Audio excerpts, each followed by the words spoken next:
Marcus Chen stumbled as the alien guards shoved him toward the massive metal doors. The laughter of the Zephyrian nobles echoed behind him in the grand arena, their crystalline voices creating a sound like breaking glass mixed with wind chimes. He could hear their words clearly through the universal translator embedded in his skull. "Watch the little human soil himself when he sees the Drakmori." Lord Vezak's voice carried above the rest. "These creatures claim to be warriors, yet they flee from their own shadows." The other nobles erupted in fresh laughter. Marcus had been their entertainment for 3 weeks now, ever since his cargo ship had been captured while delivering medical supplies to the outer colonies. The Zephyrians had found his defiance amusing at first. When he refused to bow, they thought it was cute. When he challenged their treatment of other prisoners, they found it hilarious. Now they had decided to end their game in the most spectacular way possible. The Drakmori were legends even among the galactic community. Ancient beings that resembled the dragons from human mythology, they were kept by the Zephyrians as the ultimate executioners. No creature had ever survived an encounter with them. The aliens used them to dispose of the most dangerous criminals and apparently, for entertainment when they grew bored. "The human thinks he's brave," Lady Thesha called out, her translucent blue skin shimmering with amusement. "Let's see how brave he is when he faces creatures that have devoured star generals and fleet commanders." Marcus straightened his shoulders and turned to face the crowd of aliens in their floating observation platforms. His jumpsuit was torn and dirty, his face bore the marks of their games, but his eyes burned with something the Zephyrians had never seen before in a victim, not fear, but determination. "You want a show?" Marcus shouted back, his voice carrying across the arena. "Then you'll get one. But don't blame me when you don't like the ending." The guards, tall insectoid beings with 4 arms each, exchanged what might have been worried glances. They had noticed something the nobles had not. This human scent had changed over the past few days. Where once there had been the sharp tang of fear, now there was something else. Something that reminded them of the old stories their own people told about apex predators. The doors began to groan open. Ancient mechanisms moving tons of metal inscribed with warning symbols in a dozen dead languages. Beyond the threshold lay darkness deeper than space itself. The air that flowed out carried scents of ancient stone, sulfur, and something else, the musk of creatures so old they had watched stars be born and die. Marcus took a step toward the darkness, then another. He could hear the excited murmuring of the crowd as betting began on how long he would last. Some wagered he would die of fright before the Drakmori even reached him. Others bet on whether there would be enough left of him to identify. "Wait," he called back to the crowd, his voice steady and clear. "Before you send me in there, I want to tell you something. You've made one mistake tonight. One very big mistake." Lord Vezak floated his platform closer, intrigued despite himself. "Oh, and what mistake is that, little human?" Marcus smiled, and something in that expression made the nearest guard step back. It was not the smile of a man facing death. It was the smile of a predator who had been playing a longer game than anyone realized. "You assumed that being thrown into a dragon's lair was my punishment," Marcus said, his voice carrying clearly in the sudden silence. "But you never asked yourself why a simple cargo pilot would be carrying medical supplies to the outer colonies. You never wondered why those supplies were marked with Earth military codes. And you definitely never questioned why I've been so calm these past 3 weeks." The crowd's laughter began to die away as uncertainty crept into their voices. Marcus continued walking toward the darkness, his pace unhurried and confident. "My name is Marcus Chun," he called back over his shoulder. "But that's not the name your species knows me by. They call me Ghost Walker. I'm not a cargo pilot. I'm a xenobiologist specializing in apex predator psychology and communication. And for the past 15 years, I've been studying creatures exactly like your Drakmori." The arena fell completely silent except for the sound of Marcus's footsteps echoing off the metal floor. The guards looked at each other, then at their nobles, uncertain whether to continue or stop the proceedings. "You see," Marcus said, posing at the threshold of darkness, "humans have been dealing with dragons for thousands of years. We've told stories about them, dreamed about them, and in some cases, we've learned to speak with them. The thing about really old, really intelligent predators is that they get bored. They get lonely. And sometimes, if you know how to approach them right, they're willing to listen. He turned back to face the crowd one final time. And now there was something in his expression that made even the nobles shift nervously on their platforms. "The other thing you should know about humans," Marcus said, his voice carrying a note of something that sounded almost like sympathy, "is that we have this strange habit. When someone treats us like animals, we tend to prove them right. And when someone throws us to the monsters, we have a tendency to come back riding them." With that, Marcus Chun stepped into the darkness and disappeared from view.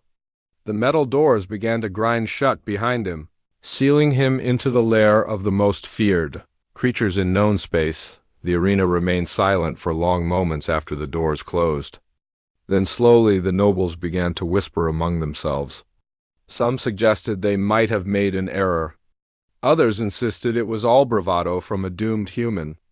But deep in the darkness beyond those ancient doors, something was stirring. Something old and powerful was lifting its great head, nostrils flaring as it caught an unexpected scent, and for the first time in their long lives, the Zephyrian nobles began to understand that they might have misjudged their victim. The betting stopped. The laughter died away completely. Now there was only waiting, and the slowly growing certainty that they had made a terrible mistake. The darkness beyond the doors was absolute, the kind of black that seemed to swallow light itself. Marcus stood perfectly still, letting his eyes adjust while controlling his breathing. The technique was one he had learned during his early years. Studying nocturnal predators on Earth, panic would only get him killed.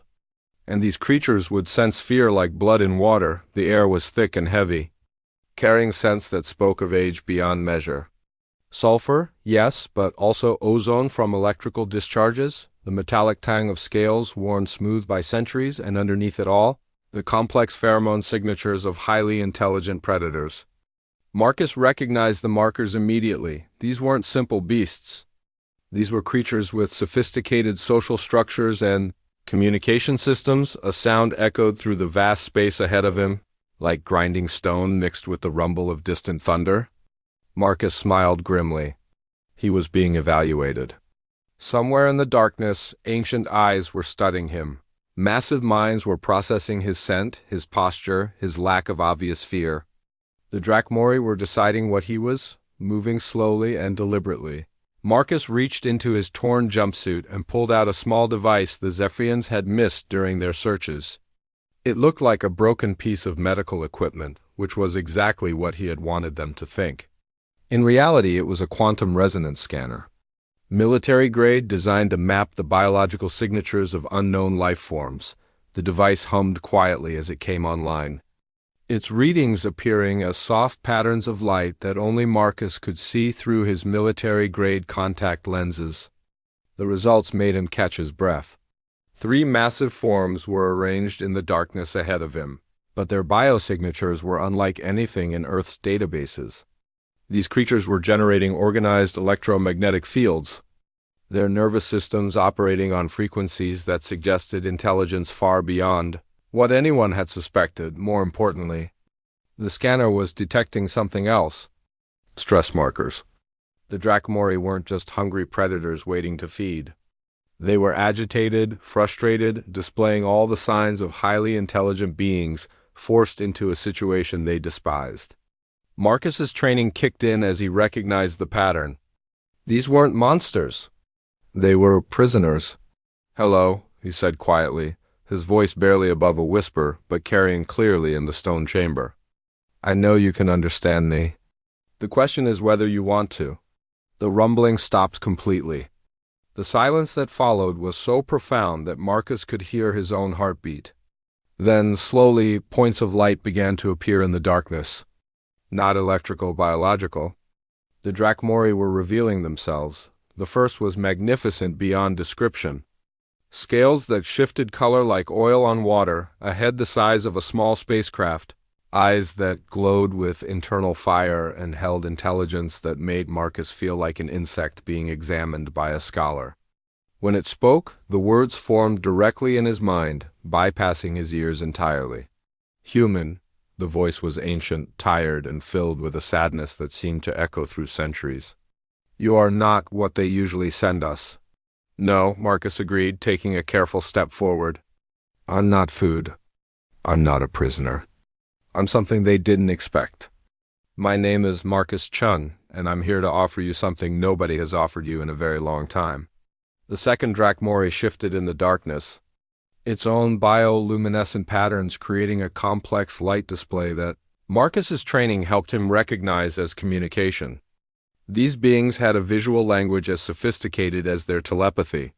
Speak, the second creature said, its mental voice younger but no less powerful than the first.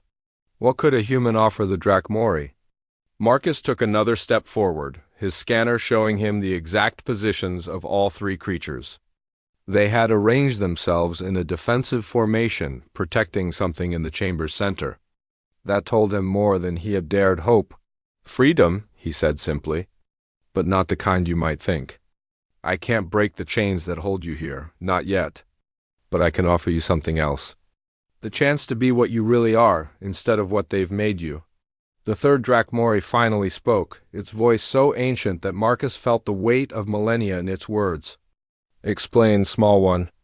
We have heard promises before from creatures who sought to use us. What makes you different? Marcus reached slowly into another pocket and withdrew what appeared to be a simple metal cylinder.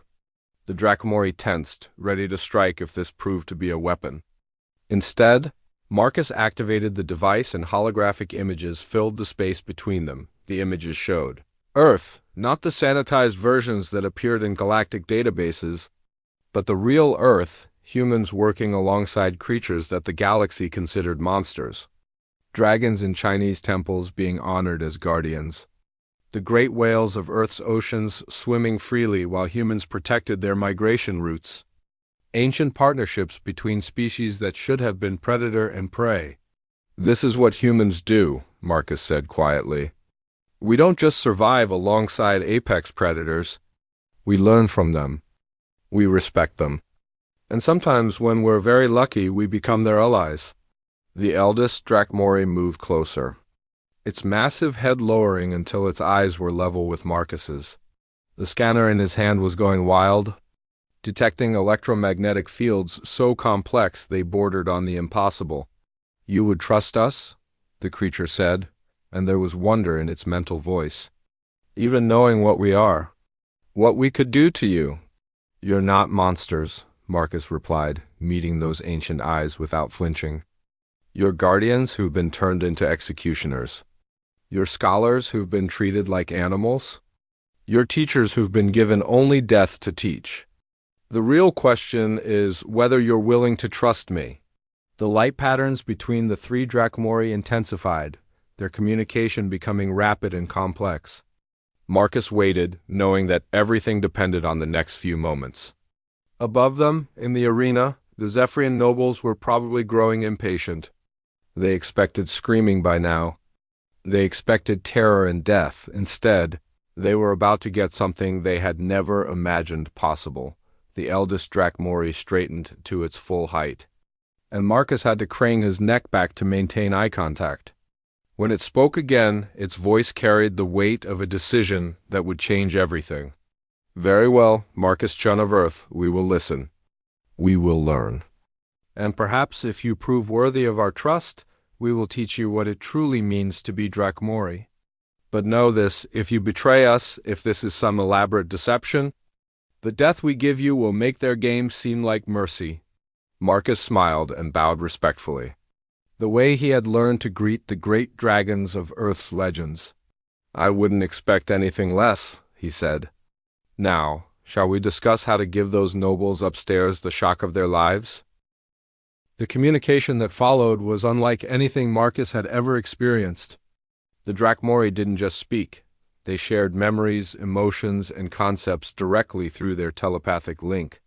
Marcus found himself experiencing fragments of their existence spanning thousands of years. He saw their capture, centuries ago, when they had been guardians of a peaceful world.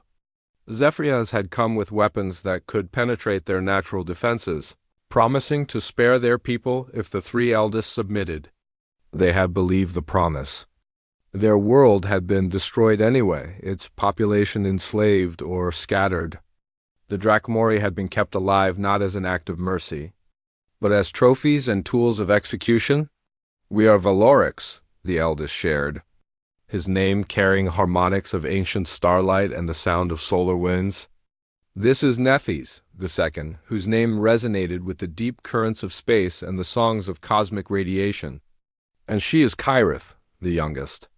Though her mental signature spoke of age measured in millennia rather than centuries, Marcus was surprised to discover that Kyrith was female. The scanner had shown similar biosignatures for all three, but their telepathic communication revealed subtle differences that technology couldn't detect.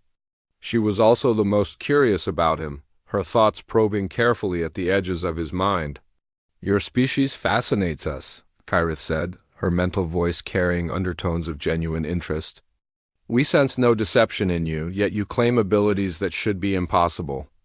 How does a species so young already know the old ways of communication?" Marcus shared his own memories, carefully selected images of humanity's relationship with the creatures they called dragons. He showed them ancient Chinese festivals where dragons were honored as bringers of wisdom and prosperity. He revealed the deep respect that many human cultures held for serpentine beings, the way stories had been passed down through generations about the importance of treating such creatures as equals rather than enemies. "We never forgot," Marcus explained. "Even when our dragons became legend, we never stopped believing they were worth respecting. Some of our greatest stories are about humans who gained the friendship of dragonkind. It's been a dream of ours for thousands of years."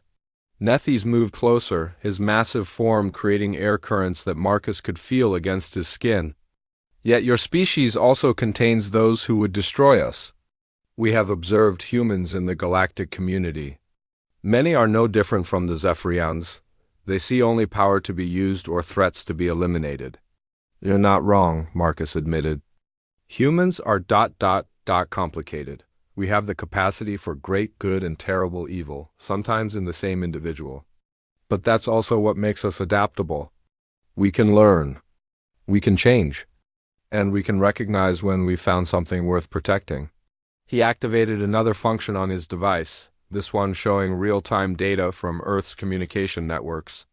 The Drakmori watched with growing amazement as Marcus revealed the scope of humanity's expansion into space, not just the military vessels and trade ships that the galaxy knew about, but the vast network of conservation ships, the research vessels studying and protecting alien ecosystems, the diplomatic corps working to prevent conflicts between species. "We're not perfect," Marcus continued, "but we try to be better than we were.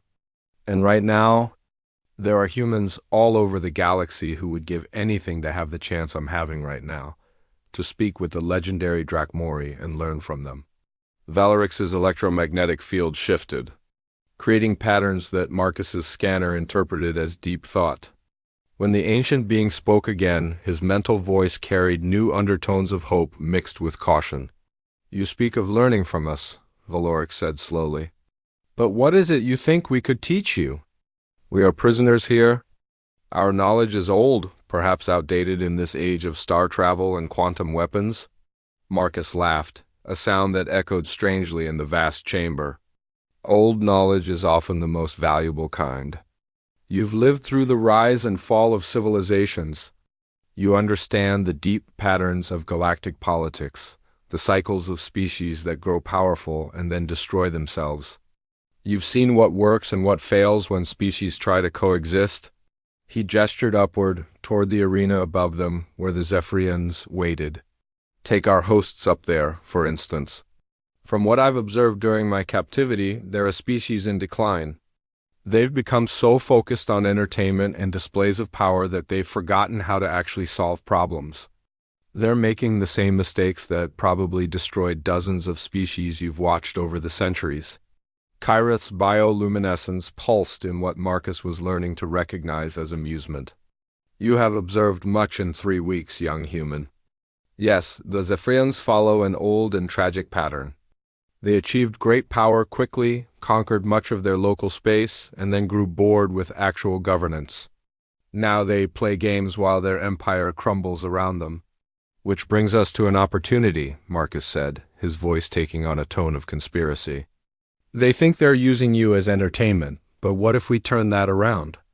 What if we gave them such a demonstration of what the Drakmori really are that it shocks their entire society into reconsidering their path? Nethys' scales shifted color, patterns of deep blue and silver flowing across his massive form. Explain.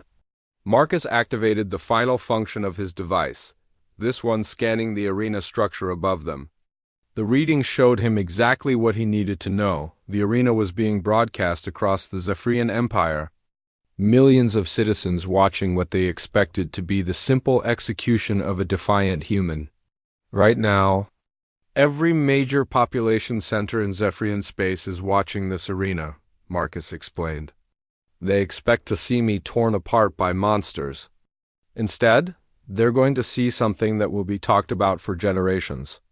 They're going to see a human walk out of this chamber alive and unharmed, followed by 3 Drakmori who aren't acting like mindless beasts anymore. The 3 ancient beings exchanged rapid communications, their bioluminescence creating a light show that would have been beautiful if Marcus wasn't aware that they were discussing his fate. You ask us to reveal ourselves, Valoric said finally, to show the galaxy what we truly are. But once that knowledge is released, it cannot be contained. Other species will seek us out. Some will want to learn from us as you do. Others will see us as threats to be eliminated or tools to be captured. It's a risk, Marcus agreed. But it's also an opportunity. Right now, you're the property of a declining empire, forced to kill whoever they throw at you. But if the galaxy knows what you really are, ancient, wise, peaceful beings who were forced into this role, then everyone will be watching how you're treated. Political pressure can be a powerful force. Kyrith moved to where Marcus could see her fully for the first time. She was beautiful and terrible, her scales a deep purple that seemed to hold entire galaxies in their depths. When she spoke, her mental voice carried the warmth of starlight. There is wisdom in your words, Marcus Chun, and there is courage in your plan. But there is also great danger, both to you and to us. Are you truly willing to stake your life on the hope that your species and others will respond as you predict? Marcus looked up at each of the 3 Drakmori in turn. These ancient beings who had watched civilizations rise and fall, who had knowledge beyond measure and wisdom earned through centuries of suffering. Yes, he said simply. Because the alternative is that you remain prisoners until you die, and the galaxy never learns what it lost. That's not acceptable to me. The silence that followed stretched for long moments. Then slowly, Valorix began to rise to his full height, his enormous form seeming to fill the entire chamber. Very well, the ancient Drakmori said. Let us give the Zephyrians a show they will never forget. The preparation took nearly an hour, during which the Zephyrian nobles grew increasingly restless. In the arena above, Lord Vizek had begun to pace on his floating platform, his crystalline features reflecting his irritation. Where are the screams? He demanded. Where is the terror? Surely the Drakmori haven't fallen asleep? Lady Thesha gestured toward the massive doors with one of her 4 arms. Perhaps the human died of fear before they even reached him. It wouldn't be the first time someone's heart gave out in there. But deep in the chamber below, Marcus was very much alive and working with 3 of the most intelligent beings he had ever encountered. The Drakmori were teaching him the basics of their communication system, not just the telepathy, but the complex patterns of bioluminescence that formed their visual language, and the electromagnetic field manipulations that allowed them to interface with technology. Your species has potential we did not expect. Nethys observed as Marcus successfully mimicked a simple light pattern with a modified emergency beacon from his jumpsuit. Most sentient beings require years to learn even basic Drakmori communication. You have grasped the fundamentals in mere minutes. Marcus wiped sweat from his forehead. The mental strain of the telepathic link was enormous, but he was beginning to understand why humans might have an advantage. I think it's because we're used to translating between different types of communication. Human cultures developed hundreds of different languages, often with completely different ways of expressing concepts. We learned early that you have to be flexible in how you share ideas. Kyrith's laughter was like the sound of wind through crystal chimes, both in his mind and echoing through the chamber. Such a young species, yet already you show the adaptability that takes others millennia to develop. No wonder the galactic community both fears and underestimates you. Orcs was working on a different aspect of their plan. The ancient Drakmori was interfacing directly with the arena's systems. His electromagnetic capabilities, allowing him to access and modify the broadcast equipment without the Zephyrians realizing what was happening. I have tapped into their communication networks, he reported. The broadcast is indeed reaching their entire empire, and several neighboring systems are monitoring the feed as well. When we emerge, we will have an audience of billions. Marcus felt his stomach clench with nervousness but also excitement. This was either going to be the greatest diplomatic breakthrough in galactic history, or the most spectacular failure anyone had ever witnessed. Possibly both. Remember, he said, reviewing the plan one final time, the key is to make them understand that everything they thought they knew was wrong. We need to completely shatter their perception of what you are. The plan is sound, Nethys agreed, but are you certain you can maintain the telepathic link while under such stress? If the connection fails at the wrong moment, the entire demonstration will collapse. Marcus tested the link again, feeling the warm presence of the 3 Drakmori in his mind. It was unlike anything he had ever experienced, like being connected to living libraries, each one containing knowledge and memory spanning centuries. The temptation to simply lose himself in their vast consciousness was almost overwhelming. I can hold it, he said with more confidence than he felt. But we should begin soon. The longer we wait, the more suspicious they'll become. The Drakmori moved into position, their massive forms creating shadows that seemed to bend and flow in the chamber's depths. Marcus stood in the center, no longer the terrified prisoner he had been when he entered, but someone transformed by contact with beings beyond his wildest imagination. Are you ready, Marcus-chun?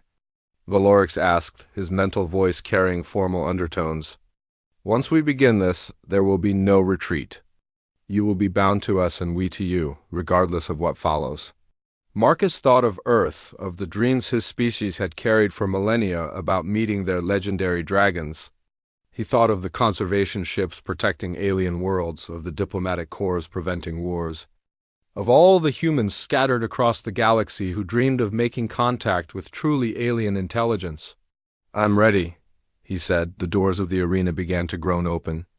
Ancient mechanisms responding to Orcs' electromagnetic manipulation. Light streamed into the chamber, illuminating the 3 Drakmori for the first time in the arena's broadcasts. The effect was immediate and dramatic. In the viewing platforms above, the Zephyrian nobles fell silent. These were not the mindless beasts they had expected to see. The Drakmori stood in perfect formation, their scales shifting through patterns of color and light that spoke of complex intelligence. Their eyes glowed not with savage hunger, but with the deep awareness of beings who had watched the birth and death of stars, and walking between them, completely unharmed and radiating confidence, was the human. Greetings, Lord Vezek, Marcus called out, his voice amplified by the arena systems and carrying clearly to every viewer across the Empire. Thank you for the introduction to my new friends. We've had the most fascinating conversation. The silence that followed was so complete that Marcus could hear the hum of the floating platform's anti-gravity systems. Then, slowly, whispers began to ripple through the crowd of nobles. Impossible, Lady Vesha breathed. The Drakmori don't... They can't. Oh, but they can, Marcus replied, the telepathic link allowing him to respond to words that shouldn't have been audible at that distance. In fact, they've been trying to communicate with you for centuries. You just never bothered to listen. Orcs stepped forward, his massive head turning to regard the nobles with ancient eyes. When he spoke, his voice carried through the arena speakers, the translation systems finally able to process Drakmori communication now that Marcus was providing the bridge. People of the Zephyrian Empire, the ancient being said, his words reaching across star systems through the broadcast networks. For 347 years, we have been your prisoners. We have been forced to play the role of monsters, to destroy those you brought before us, to be the instruments of your entertainment. The platforms began to waver as nobles struggled to process what they were hearing. Several guards moved to take defensive positions, but they seemed uncertain whether they were protecting the nobles from the Drakmori or the Drakmori from the nobles. Net HYS moved to Marcus's right side, his own voice joining the broadcast. We are not beasts. We are the Drakmori, guardians and scholars, keepers of knowledge spanning millennia. We have watched civilizations rise and fall, learned the patterns of growth and decay that guide all sentient species. Kyrith completed the formation, her luminous scales creating patterns of beauty that made several nobles gasp in wonder. And today, for the first time in centuries, we have encountered a being who approached us not with fear or demands, but with respect and the desire for true communication. Marcus felt the weight of billions of watching eyes as the broadcast carried their words across known space. This was the moment that would determine whether his plan was brilliance or madness. Ladies and gentlemen of the galaxy, he said, his voice steady despite the magnitude of what was happening, I present to you the Drakmori. Not as prisoners, not as executioners, but as what they truly are, teachers who have been waiting centuries for students worthy of their wisdom. The reaction was immediate and explosive. Across the Zephyrian Empire, viewing screens flickered with emergency broadcasts as government officials tried to process what they were seeing. On distant worlds, other species that had heard legends of the Drakmori watched in amazement as their greatest myths proved to be reality.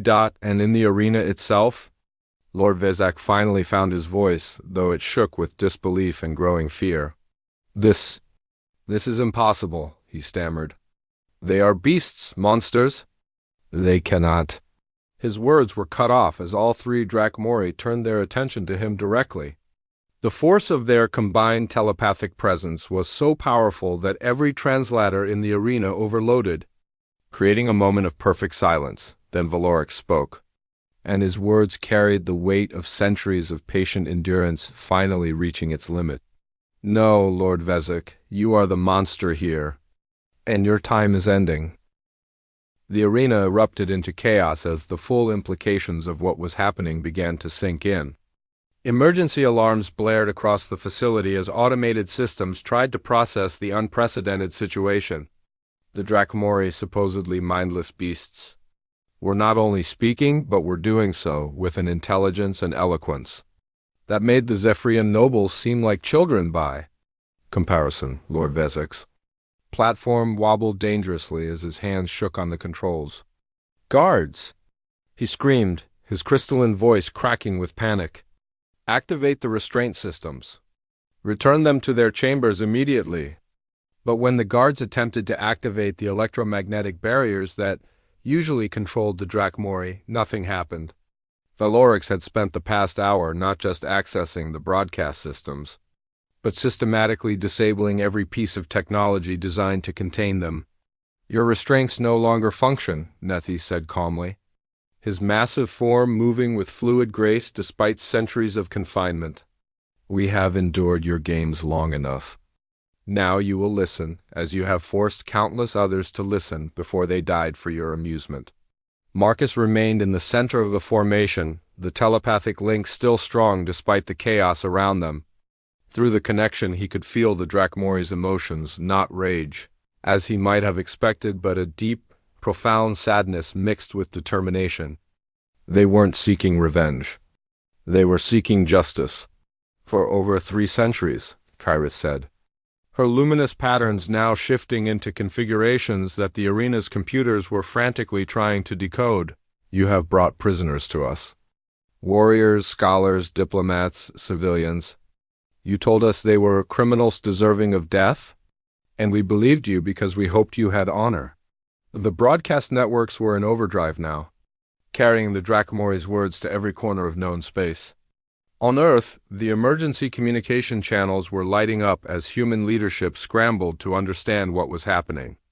On a dozen other worlds, species that had lost members to the Zephyrian Arena Games watched in growing amazement and anger. "We learned the truth gradually," Valorix continued, his ancient voice carrying the weight of centuries of guilt. "The prisoners you brought were not criminals. They were innocents, captives, beings whose only crime was being in your path when you sought entertainment. We have blood on our claws that should never have been shed." Marcus stepped forward, feeling the moment had come for the most crucial part of their plan. "But that ends today," he said, his human voice somehow carrying as much authority as the ancient beings flanking him. "Because today, the galaxy learns what the Zephyrians have been hiding. Today, everyone discovers that the legendary Drachmori are not only real, but that they've been enslaved and forced to commit murder for sport." The reaction from the viewing public was immediate and devastating. Across Zephyrian space, protests began erupting as citizens realized their government had been lying to them for centuries. The Drachmori weren't mythical beasts, they were prisoners of war. Scholars and guardians forced to play the role of executioners. Lady Desha's platform lurched as she tried to flee, but found her way blocked by other nobles too shocked to move. "This is treason," she shrieked. "They're lying. The Drachmori are beasts. They cannot be trusted." "Cannot be trusted?" Nethys' laugh was like the sound of stars singing, beautiful and terrible. "We who have kept faith with your people for over 3 centuries, even as you forced us to betray our own nature. We who have obeyed your commands even when they went against everything we believed." The eldest Drachmori, Valorix, moved closer to the noble platforms, his massive presence making the floating vehicles seem fragile as soap bubbles. But when he spoke, his voice was not threatening, it was infinitely sad. "Lady Desha, we remember every name, every face, every life we were forced to take in this arena. Do you? Do you remember the Altarian diplomat who came seeking peace and whom you fed to us for entertainment? Do you recall the Terran scientist who had discovered a cure for the Rigel plague, thrown to us because he refused to share his work exclusively with your empire?" The silence that followed was deafening. Across the galaxy, millions of beings held their breath as the true scope of the Zephyrian crimes began to emerge. Marcus felt the weight of history in this moment. Everything that followed would depend on how the next few minutes unfolded. He stepped forward again, his voice carrying clearly through the broadcast networks. "People of the galaxy," he said, "what you're witnessing today is not just the liberation of 3 extraordinary beings. This is proof that even in the darkest circumstances, intelligence and compassion can find a way to connect across species barriers. The Drachmori chose to trust a human they had never met because they recognized something in our approach that they had been waiting centuries to find." He turned to address the nobles directly, his voice taking on a tone of absolute conviction. "And now they're offering that same trust to all of you. Not revenge for the crimes committed against them, but the opportunity to learn from beings whose wisdom spans millennia." Kyrith's bioluminescence shifted into patterns, so beautiful that even the panicking nobles found themselves momentarily transfixed. "We offer knowledge," she said, her mental voice reaching every mind in the arena through the telepathic amplification Marcus provided. "We offer the accumulated wisdom of ages. We offer the chance to learn from the mistakes that have destroyed countless civilizations before yours. But we will no longer be your prisoners," Valorix added, his electromagnetic field fluctuating with power that made the arena's instruments scream warnings. "And we will no longer be your executioners."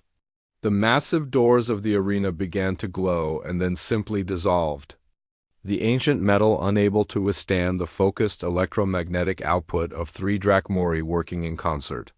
Fresh air flowed into the chamber for the first time in centuries, carrying with it the sense of the world beyond.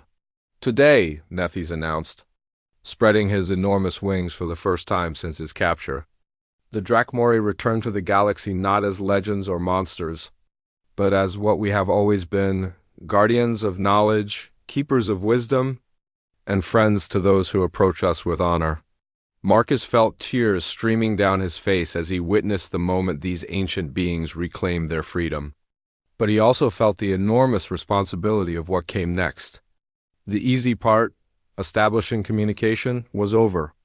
Now came the real challenge of helping the galaxy adapt to a reality that had just become infinitely more complex. Lord Vezek's platform crashed to the arena floor as his hands gave out entirely. Looking up at the three massive beings who no longer feared him, he whispered the question that was echoing through millions of minds across known space. What? What happens now? Marcus smiled, feeling the warm presence of his new friends in his mind, and prepared to help reshape the future of galactic civilization. Now, he said, we start learning from each other. The aftermath of the revelation sent shockwaves through galactic civilization that would be felt for generations. Within hours of the broadcast, the Galactic Council had called an emergency session. Within days, Zephyrian space was under economic blockade as dozens of species demanded answers about their missing diplomats. Scientists and citizens. Marcus found himself at the center of a diplomatic storm unlike anything in recorded history. The temporary quarters provided for him and the Drakmori on the neutral station of Nexus Prime were constantly surrounded by representatives from every major galactic power, all seeking audiences, treaties, or simply the chance to witness living legends. I have to admit, Marcus said during one of their private conversations, I didn't fully think through what would happen after we got out of that arena. Valerix's mental chuckle was warm with amusement. Few young species consider the full consequences of their actions. It is both your greatest strength and your most dangerous weakness. You act on hope and intuition where others would be paralyzed by analysis. They were in the station's diplomatic gardens, a vast enclosed space designed to accommodate beings of all sizes and environmental needs. The Drakmori had chosen to manifest their bioluminescence in gentle patterns that complemented the alien flowers around them, creating a light show that had drawn crowds of curious observers. Net HYS was deep in conversation with a delegation from the Altarian Republic, his ancient knowledge helping them understand the fate of their long-lost diplomat. The conversation was conducted partially through telepathy and partially through the complex visual language of the Drakmori, with Marcus serving as a bridge when concepts didn't translate cleanly. Your people grieve beautifully, Nethys observed to the lead Altarian. We felt Ambassador Kithara's final thoughts, and they were of her homeworld and her family. She died with honor, even in circumstances that had none.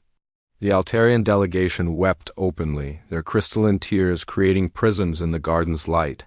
For over a century, they had wondered about their missing ambassador's fate.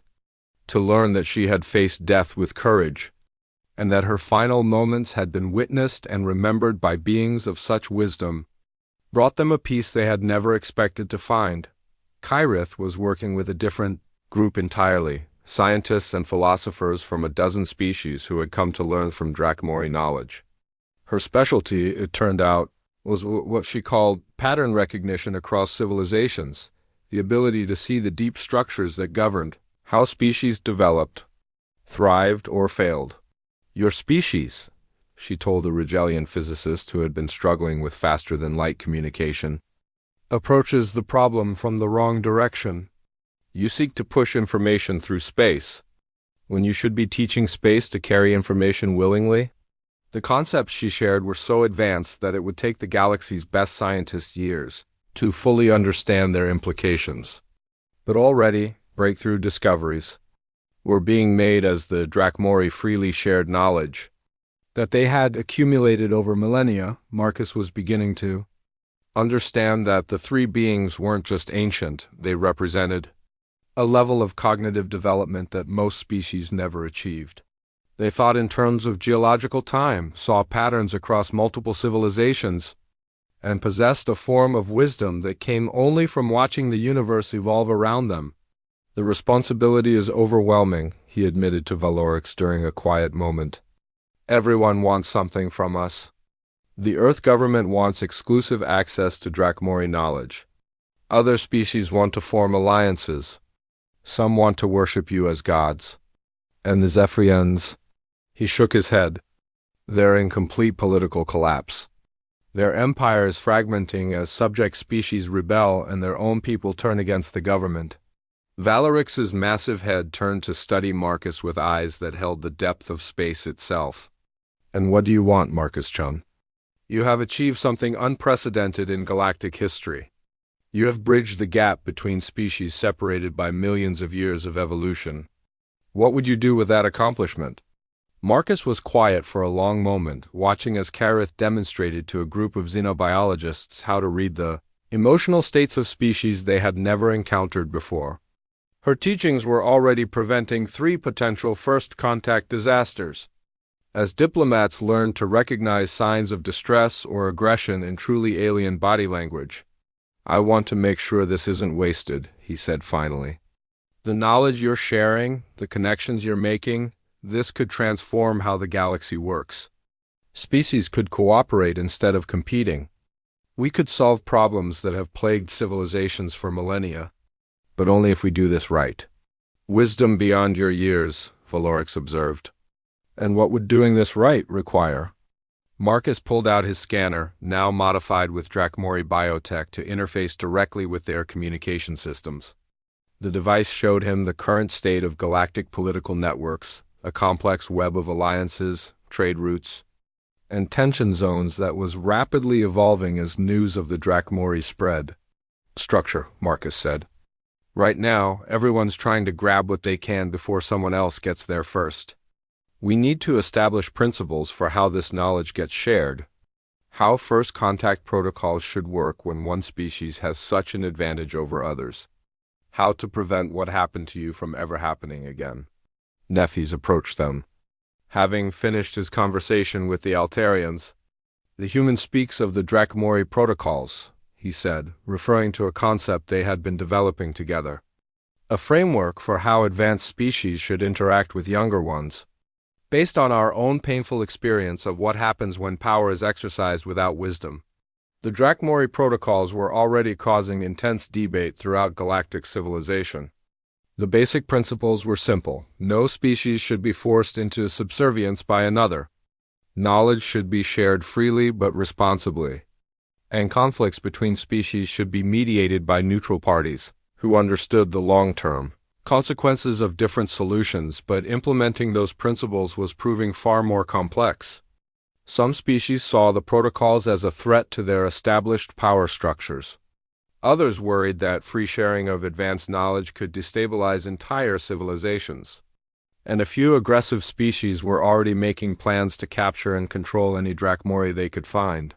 "There will be challenges," Kareth said, joining their conversation with her characteristic ability to sense the emotional undertones of any discussion. "Some species will try to use our knowledge for conquest. Others will refuse to accept that they need guidance. And some will attempt to recreate the Zephyrian model, capturing us to serve their own purposes." Marcus felt a chill at the thought. The liberation of the Drachmori had solved one problem but potentially created many others. If various galactic powers went to war trying to control access to Drachmori wisdom, the cure could prove worse than the disease. "We need allies," he said. "Species that understand the long-term benefits of cooperation over domination. And we need them to work together to protect what we've built here." Valerix's electromagnetic field fluctuated in what Marcus had learned to recognize as deep thought. "There is precedent for such alliances," the ancient being said slowly. "Long ago, when we were young, the Drachmori belonged to a confederation of species that shared knowledge freely. It was a golden age of sorts, until it was destroyed by those who valued power over wisdom." "What happened to it?" Marcus asked, though he suspected he already knew the answer. "War," Kyrus said simply. "A species arose that saw cooperation as weakness, sharing as vulnerability. They played the Confederation's members against each other until trust broke down completely. In the end, most civilizations retreated into isolation, and the age of open knowledge sharing died with them." Marcus stared out at the diplomatic gardens where representatives from dozens of species were learning to communicate with beings they had thought were myths. The parallels to the ancient Confederation were obvious and terrifying. History was about to repeat itself unless they could find a way to prevent it. Then we'd better make sure we get it right this time, he said. Because I don't think the galaxy will get a third chance. The three Drakmori exchanged rapid communications in their bioluminescent language.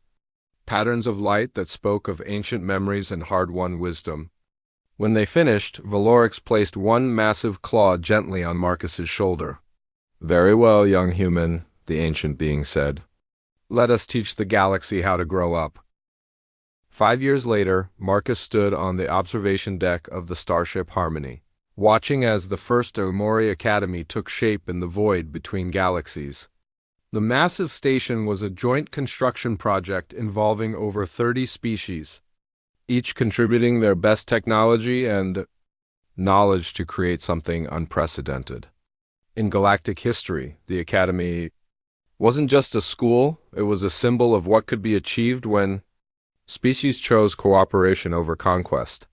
Its bioluminescent hull, grown rather than built using techniques the Drakmori had taught to willing students, pulsed with patterns that could be read by any species that had learned the universal communication protocols now spreading throughout known space. Hard to believe it all started with you being thrown to what they thought were monsters, came a familiar voice behind him. Marcus turned to find Admiral Sarah Chun, no relation. Despite the shared surname, approaching with a datapad full of reports from across human space.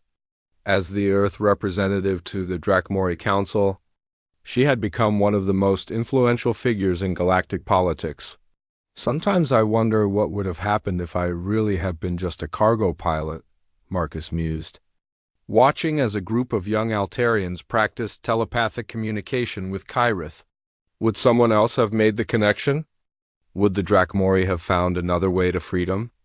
The Drakmori say that consciousness calls to consciousness, Admiral Chun replied, settling beside him at the viewport. Valorix believes that, if you hadn't come along, someone else would have eventually. But it might have taken centuries longer, and by then, who knows what would have been lost. The transformation of galactic civilization had not been without its costs.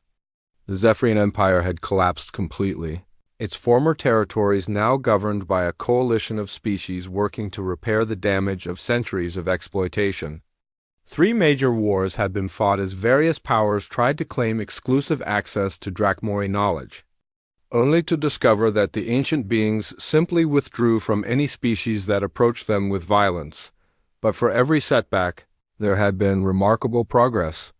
Diseases that had plagued entire species for millennia were being cured through Drakmori biotechnology. Conflicts that had seemed impossible to resolve were being mediated by beings who could see patterns across centuries of development. And most importantly, the younger species were learning to think beyond their immediate needs and consider the long-term consequences of their actions. The Regelians completed their FTL communication network last month, Admiral Chun reported, scrolling through her data. They're crediting Kyrith's pattern recognition theories for the breakthrough, and the Andromedans have agreed to join the Academy project. They're contributing some kind of exotic matter technology that even the Drakmori find interesting. Marcus nodded, but his attention was focused on a different part of the construction. Near the Academy's core, a new section was taking shape that few beings in the galaxy knew about. It would house the archive, a living repository of knowledge tended by Drakmori and their students, designed to preserve the accumulated wisdom of every species against future dark ages. Any word from the deep survey teams? Marcus asked. Actually, yes. Admiral Chun's voice took on an excited tone. The exploration found something? 3 more Drakmori in stasis chambers on a dead world in the Magellanic Clouds. They've been asleep for over 10,000 years.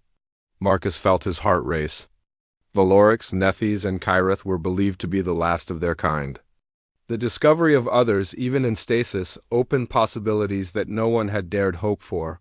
Are they alive, according to the scans? The stasis technology is beyond anything we've seen. It's actually been repairing cellular damage while they slept. Valorix thinks they might be some of the original archive keepers, the ones who preserved Drakmori knowledge before their civilization fell. Through the viewport, Marcus could see Valorix himself approaching the station, his massive form graceful even in the vacuum of space. The ancient being had adapted quickly to life among the stars again, and seemed to genuinely enjoy the constant stream of students and species seeking to learn from him. The telepathic touch of the eldest, Drakmori, reached Marcus across the void, warm with affection and excitement. Young Marcus, Valorix's mental voice carried easily through space, come quickly to the communications center. We have received a signal that will interest you greatly. Marcus and Admiral Chun made their way through the station's corridors, passing classrooms where humans studied alongside Altarians, Regelians worked with Andromedans, and species that had been enemies for centuries learned to see themselves as part of a larger community. The communications center was a vast sphere at the heart of the academy, its walls covered with displays showing data streams from across the galaxy. At its center, all three Drakmori were present, their bioluminescence synchronized in patterns of intense concentration. "What is it?" Marcus asked, feeling the excitement radiating from his old friends. Kyrith answered, her pattern shifting to display complex mathematical relationships. "A message from the deep galaxy, transmitted on frequencies we have not heard in over 5,000 years. It appears that rumors of Drakmori resurgence have reached ears we thought were forever silent." The main display activated, showing a star map with signals originating from points throughout the galaxy and beyond. As Marcus watched, the pattern became clear. Other archive worlds, other hidden communities, other survivors of ancient civilizations thought lost were making contact for the first time in millennia. "It appears," Nethys said with something that might have been wonder in his mental voice, "that our species was not as extinct as we believed. We were merely ... waiting for a sign that it was safe to emerge again." Marcus stared at the display, understanding the magnitude of what was happening. The Academy hadn't just rescued three Drakmori from slavery, it had become a beacon for ancient knowledge hidden throughout the galaxy. Species and civilizations thought lost to time were revealing themselves, drawn by the promise of a new age of cooperation and shared wisdom. "How many?" Admiral Chun whispered. Valorix's answer sent chills through everyone present. "We are still counting. But preliminary analysis suggests there may be hundreds of archive worlds, thousands of surviving Drakmori, and dozens of other ancient species who have been hiding in the dark corners of space, waiting for this moment." As they watched, more signals appeared on the display. The galaxy was waking up, remembering what it had once been and could be again. The age of young species fighting over scraps was ending. The age of true galactic civilization was about to begin. Marcus thought back to that moment in the Zephyrian arena when he had walked into darkness to meet three beings who would change everything. He had been trying to save them, but in the end they had saved everyone. So what happens now? He asked, echoing Lord Vezek's question from all those years ago. This time, he knew the answer before any of the Drakmori spoke. Now they would build something better. Now they would prove that consciousness, wisdom, and compassion could triumph over fear and hatred. Now they would show the galaxy what was possible when species chose to lift each other up instead of tearing each other down. Kyrith's laughter filled the communications center, beautiful and full of hope. "Now, Marcus Chen, we teach the galaxy to dream of futures it never imagined possible." Outside the station, the stars seemed to burn a little brighter, as if the universe itself was pleased with the direction its children had finally chosen to take. The age of dragons had returned to the galaxy, and this time they had brought friends.